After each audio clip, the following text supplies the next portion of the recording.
এখন রাত বাজে 12:30, খেয়ে দিয়ে বসে রয়েছি। এসছি 11:30, তাই সব কিছু বন্ধ হয়ে গেছে। আর ভিডিও বেশি করতে পারিনি। আর পুচকাও এসে দেখি ঘুমাচ্ছে।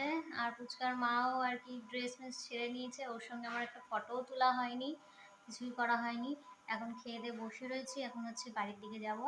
আর পুচকা আমার সামনেই ঘুমিয়ে রয়েছে, ওকে দেখাতে পারবো না, এখন ও ঘুমাচ্ছে। তো চলো এখন বাড়িতে যাবো।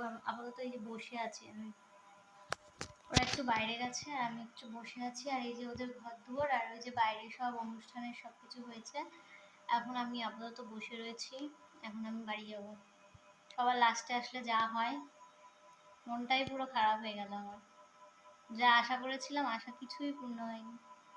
ওর জন্য আগের থেকে বলে আশা করতে নেই, কোনো সময় আশা করতে নেই। সত্যিই তাই, তাই হলো।